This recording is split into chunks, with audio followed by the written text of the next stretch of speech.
Howdy my totally as always tubular gamers, and we're back with, you guessed it, another ranking video, and today we're talking Katamari. Yes, it's finally time to talk about this really weird series, Katamari.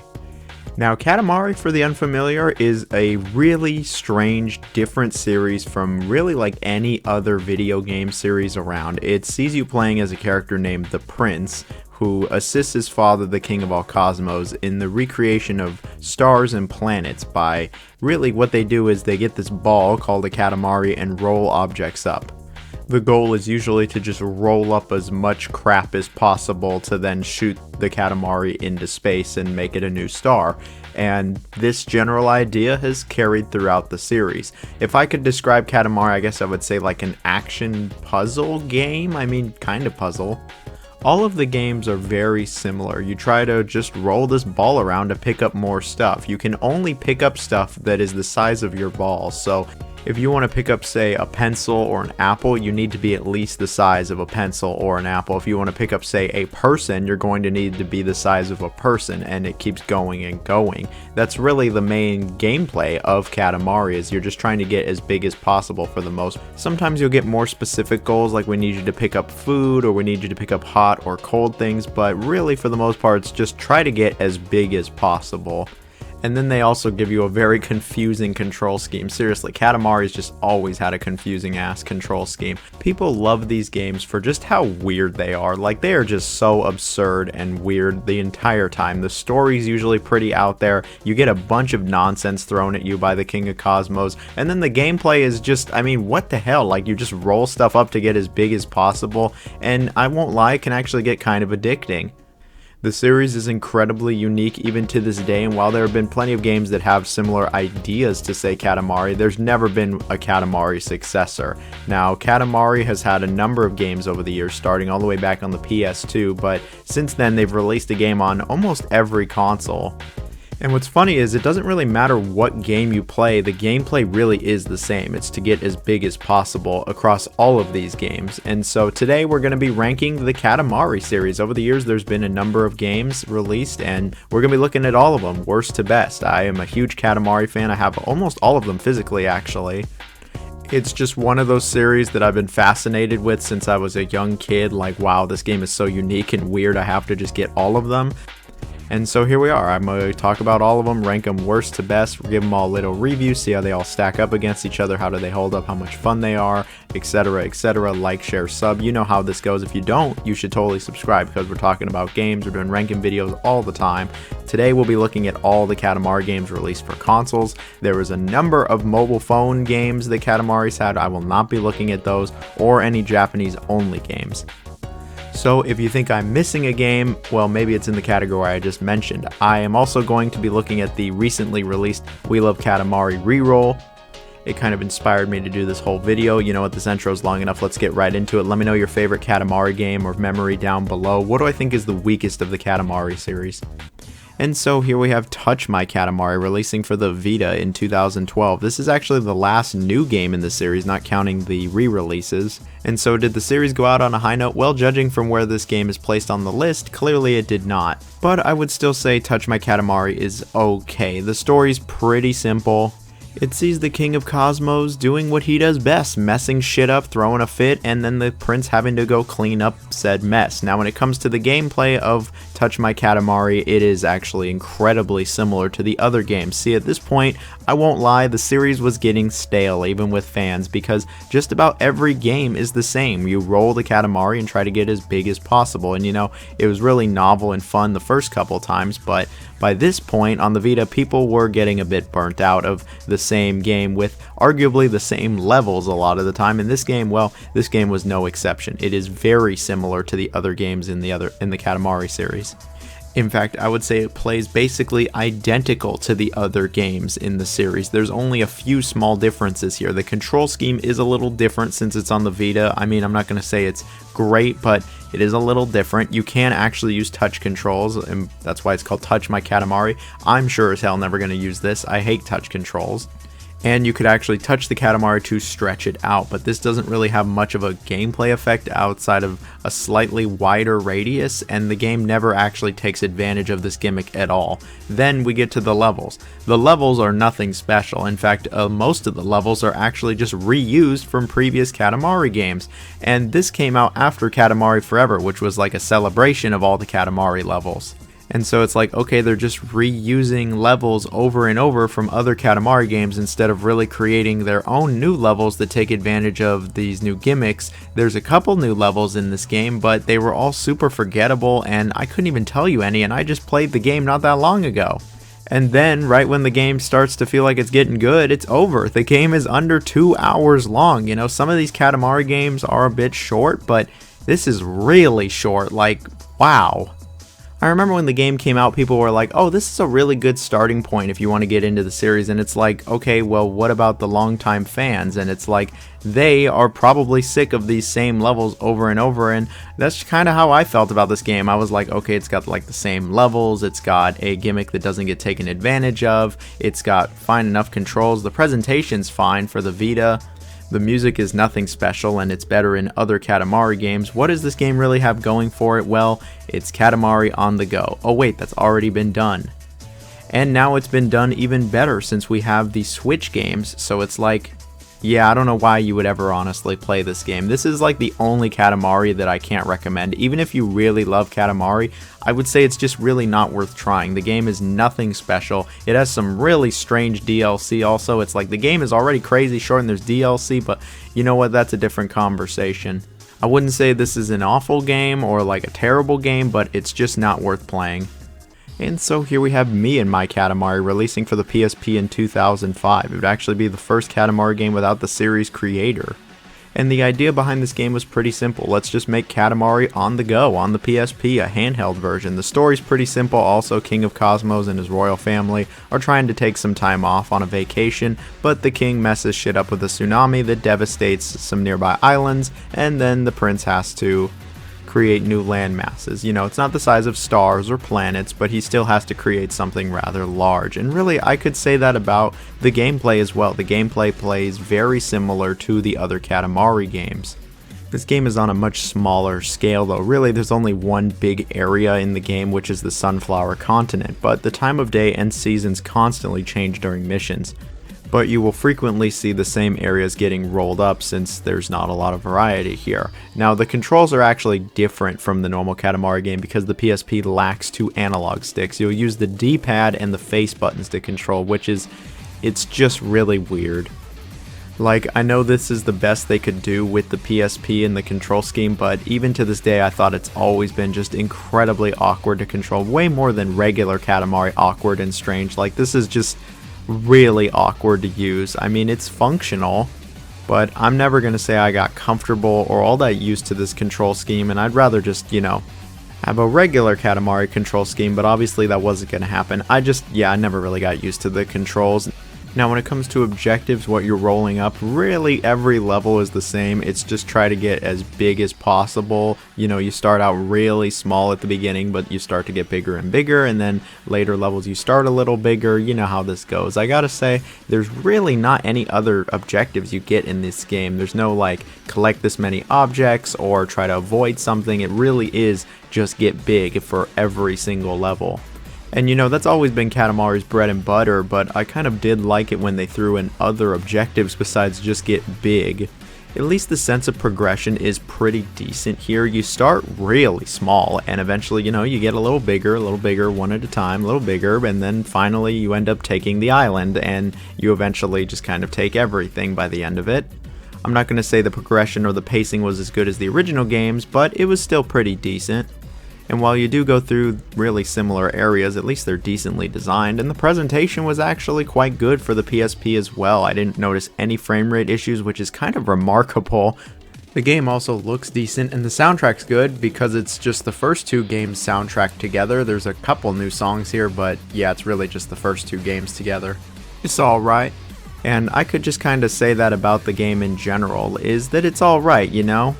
It doesn't have inherently anything all that wrong with it. I mean, the controls are weird and it can get a little old since you're really only in one big area, but it's still that Katamari gameplay that you know and love. And yeah, it's on a smaller scale and the game's not too long, but it's still a fun time. I'd say if you love Katamari, this is still worth trying. Who knows, maybe in the future this game will get a reroll and then we can all play it on modern consoles.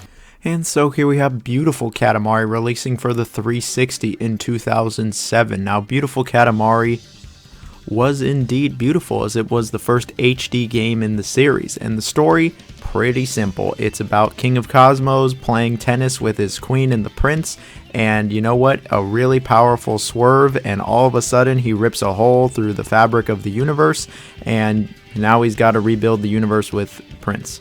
The story is as goofy and stupid as ever. In fact, they might really just ride in on how stupid it gets, and they have no problem just making it absolutely ridiculous. This might be the silliest in terms of like the writing that the series has ever seen. Yeah, it's just all kinds of weird. When it comes to the gameplay, it plays incredibly similar to every other Katamari game. How many times am I going to say that in this video? But really, it plays just like the other Katamari games. It has the same control scheme, you know, where it's just weird as hell, and I still don't know why they chose this control scheme all those years ago, and you roll around trying to get bigger and bigger. That's really almost all of the levels in this game, is to just get as big as possible. But there are a few levels where you aren't just trying to get bigger, they do have you collecting stuff, and it's nice that they even had a couple missions where it's not just get as big as possible. When it comes to the environments, it's all actually new here. You go through new levels, there's nothing repeating from other games, which is nice. These new levels are actually quite good, and I like the levels where you aren't just rolling stuff up trying to get as big as possible, like where you're trying to raise a Katamari's temperature to 10,000 degrees Celsius. I actually really like this level, and it really is an interesting twist on the formula. And I think the game could have used more of it. In fact, this game, it's actually quite solid. It just needs more, in my opinion. I think the levels are good, the gameplay is good, the controls are good, the presentation is quite good. Being the first HD game, it looks a little bit better than the other games. Frame rate's fine. The music is good. I'm not going to say it's as good as the previous two games, but it's solid enough. I'd say my biggest complaint is that I just wanted more. The game isn't exactly very long. I finished it in like maybe 3.5 hours. I did like all the levels. You can replay levels. There are some extra modes here, like a time attack or one where you turn the time off. But yeah, I was done with the main game in like 3.5 hours. At least the sense of progression is decent. You know, you start out relatively small and you get bigger and bigger, and by the end of it, you actually do get really big. The last level in particular in this game is great. It is one of the best levels ever in Katamari, where you just get absolutely massive and you end up taking stars, planets, you just go nuts. I love the last level, and I'd say the progression is fun. Something that this game really urged and leaned on was its multiplayer and Xbox Live functionality. You could have 2 players cooperatively go at it on the same screen, or you could go up to 4 players online and go against each other. There were some battle type modes that were really similar to We Love, but you know, you could go online now. And then there were also leaderboards with Xbox Live, and you know what's crazy is that the game actually still goes online. Yeah, this game is like over 10, almost 15 years old, and it still goes online. And what's great is that it's actually playable on modern Xbox consoles. You don't need a 360 to play this. You can actually play it on your Series X or your Xbox One, and you can still play online and still access the leaderboard, so that's pretty cool. There's even DLC for the game, and you can still buy it. You know, the original game was already pretty short. This DLC, it doesn't really add a ton of new levels, but they're fun as well. I gotta say, Beautiful Katamari, it's a good time. You know, you can still play it on modern consoles, and the levels are still fun. The game still looks and runs fine. If you have any weighing interest in the series, I think it's worth checking out. Is it as good as some of the other Katamari games? No, but it's still a nice time. And so here we have the one that started it all, Katamari Damacy, releasing initially for the PS2 in 2004, but was later re-released as Katamari Damacy Reroll in 2018. Now, back when this game came out, there was really nothing like it at the time. People were kind of blown away with just how weird and wacky this game was. Not only did it have incredibly different gameplay from anything they were used to with just a control scheme made by a madman, but the plot and the atmosphere and the music and really the presentation as a whole were just all over the place. And you know, all these years later, Yeah, it's still absolutely all over the place, and there's really just never been another game that's similar to Katamari Damacy in terms of its tone and themes. The story's pretty simple. It sees you play as the prince, who is the son of the king of all cosmos, who is supposed to look over said cosmos, but ends up just completely ruining everything, and so it's up to the prince to rebuild the stars, constellation, and moon, and really just kind of, I guess, save the universe in that sense. And how does he do this? By rolling stuff up to make the stars and moon and all of that. So that's the plot. I mean, it's about as wacky as it gets. Like, the story's really wacky. Even the first Katamari was just really out there when it came to its story, and I love it. I really do love the game's tone, just how silly and goofy it is, how nonsensical parts of it are, and to this day it's still great. There's really nothing else like it. Now, I remember playing this game way back when and actually just being totally in love with it, but never finishing it. I didn't finish it until I got it on the Switch in 2018, and I played through this game a couple times now, and you know, it doesn't matter if it's my first, second, third, or even like fifth playthrough. I just love Katamari Damacy. The original game is still so much fun, and it still does feel like a breath of fresh air, even when compared to the other Katamaris that didn't really improve too much on the formula.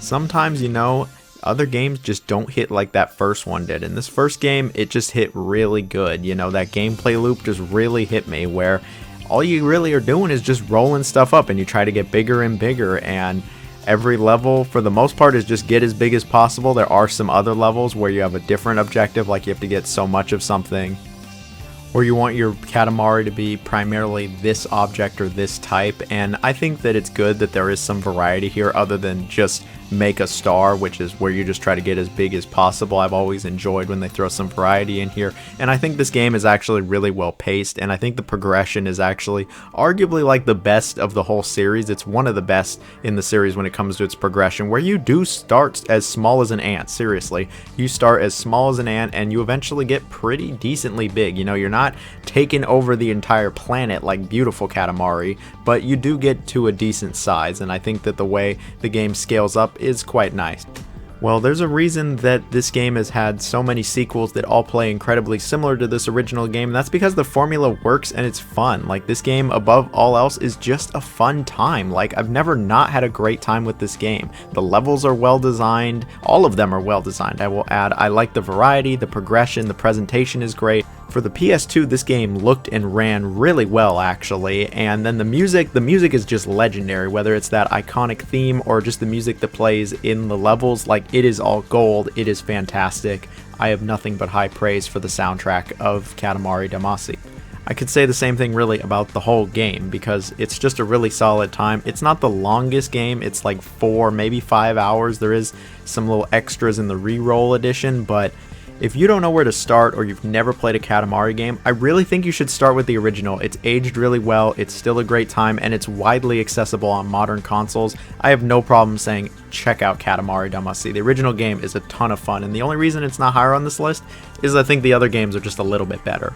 And so here we have Katamari Forever, releasing for the PS3 in 2009. Now, in Japan, this game is known as Katamari Damacy Tribute, and I think that's a much more accurate name than Forever. This game is really an amalgamation, a compilation of all of the Katamari games. When it comes to the game's story, there's two parts to it. There's the king of all cosmos, who gets knocked in the head and suffers from amnesia, and so it's up to the prince to restore his memories by basically replaying old levels. And then there's also Robo King, who is made by Prince and his cousins, who destroys all the stars, just like the regular king would, only he actually feels remorseful about it. And so, you know, you just gotta rebuild everything, because that's just how these games always go.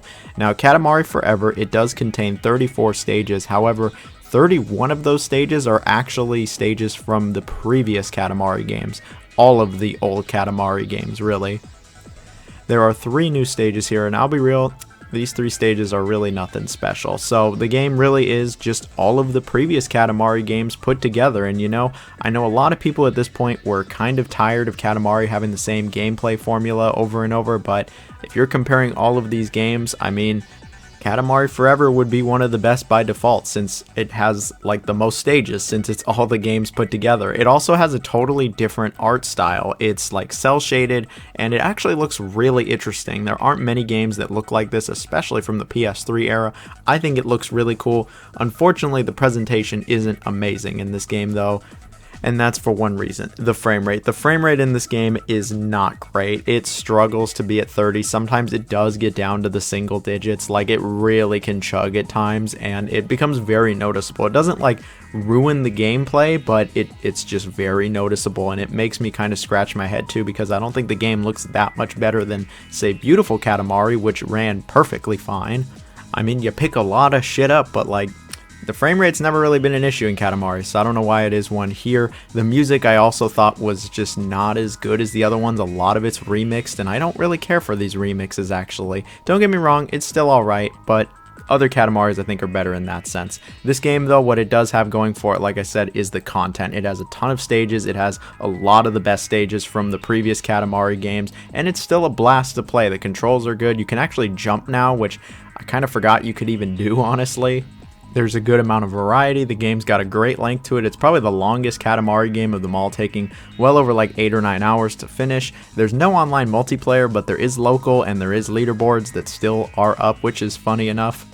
And the game really feels like a best of Katamari. But I will say, if you've already played all the previous Katamari games, you know, you played the original, you played We Love, and you played Beautiful, you don't really need to play this game. You've kind of already played it, and so that's one reason why I don't have it at the top. Another reason is that the progression and the pacing of this game are kind of all over the place, since it's just a bunch of levels thrown together. I feel like it isn't super great in its progression. Like, some levels you start out small, some levels you start out big. It doesn't really go from you being an ant to being giant. It just, again, kind of goes all over the place. Like, they throw Beautiful Katamari's final level where you just become giant, like, not at the very end, and then you aren't super giant after that, and it's like, huh. Alright, I feel like I've been pretty negative with this game, but don't get it twisted. This game is still an incredibly fun time, and if you have never played any Katamari, I mean, low-key, this is the best of all of them put together, so there is still that going for it, and it still is a really great time. I mean, Katamari is still fun. Even with this game's flaws, I still have no problem recommending it, especially if you still have your PS3, and the game is a good time for Katamari fans. But I think it just barely misses the mark on being the very best one. No, I think the best Katamari is We Love Katamari, releasing for the PS2 in 2005 and now recently releasing here in 2023. Now, I always kind of low-key thought We Love Katamari was like the best of the Katamari games, but after playing this new reroll version, it's not even close for me. This is the best of the Katamari games. The game actually expands on the original Katamari and does expand some of the ideas that the original Katamari game had, and it has some really unique levels to it that I think are some of the best, if not the best levels of the whole series. The story's really weird. It takes place after Katamari Damacy, where the game just goes meta and is like, yep, the game sold well and people like the game and they like the king and they love the prince, and so they just want more of it. They want to see more of it. They want to see you make more stars, and so that's what you do, and you gotta just please the fans, really. You walk around this map now and you just, do what the people ask, and a lot of the time they'll do more than just say, hey, can you make a Katamari as big as possible? They will have you do other objectives here and put you in some really interesting scenarios, like this one where you're with a bunch of race cars and you actually move really fast, and you still got to try to get big, but like, it's a new challenge, it's something different, and I think that We Love Katamari has probably the best variety of all the Katamari games, even more so than Katamari Forever, since so many of those levels really are just get bigger. I think the progression is, again, like the best in the series. You start out small, you get bigger and bigger. You don't start out too small here. You start out a good size and you continue to get bigger and bigger, eventually, coming actually really big. And I really enjoyed my time with this game. I enjoyed my time with the original on PS2, and this new version, it's great. It controls really well. It is the best and smoothest controls of any of the Katamari games, not even close for me. The controls still feel like they're designed by a madman, but they actually are really smooth in this game, more so than even Katamari Forever on PS3. Presentation wise, this game is excellent. Also, it looks great, it sounds great, it runs well on the computer too, which is always a plus. It has great music to it. Some of it is a little repeated from the first game, but I love the music in this game. I think the presentation is swell, the gameplay is great. It is really the best gameplay that the series has ever seen. It's not totally different from the other games. They didn't reinvent the wheel, or Katamari, I guess. In fact, they barely changed it at all. They just kind of refined it and put in some really great levels and interesting scenarios to make the game engaging, fun, a good time, and most importantly, enjoyable. I think it's great that all these years later, this game is still a blast to play. Like, I booted this game up like it was the 2000s and was like, oh my gosh, I'm still having a ton of fun with this game. It really doesn't matter how long it's been. This game is always going to be a blast and a breath of fresh air with its weird-ass story, characters, music, all of that. This game even has new levels. The reroll version has new levels where you play as the king when he was the size of the prince. And these are actually challenging, they're interesting, and I think they're decently well designed. Sure, they reuse environments and items from other levels, but I mean, they remix it in a way that it definitely feels new. I was kind of worried that they were going to be just throwaway levels, but they're actually not. There isn't too many of them, but they're fun also. Really, this game, I got nothing else to say other than it's a blast. If you're going to play any Katamari game on this list, well, I would recommend a couple of them actually, as I did have fun with just about every Katamari game here, but I would think the best is We Love Katamari Reroll. It's the newest, it's the greatest, it's the latest, but it really is the best. But that's just my opinion. Everyone has their own opinion. If you haven't played Katamari yet, I really don't know what you're waiting for. If you made it to this part of the video, just go try it. You know, you can get Katamari Damacy Reroll for really cheap, and We Love Katamari Reroll is also pretty cheap. It's like 30 bucks full price, which, how many games release these days 30 bucks full price? Come on now, remake, re-release or not. I think everybody should try Katamari before they die. Just try it. You know, you might not like it, might not be for you, but I think you should try it. I just love Katamari to death and will be a lifetime fan. It does not matter how old I am or how old these games are. They're going to be a blast. I'm just shilling at this point, so I'm going to stop. Hope you enjoyed the video. Like, share, sub, comment, all that great stuff. Let me know your favorite Katamari. If you made it to this part of the video, comment bricks as in what you used to build a house, and the Katamari's coming to pick them up. So, see ya. Bye-bye.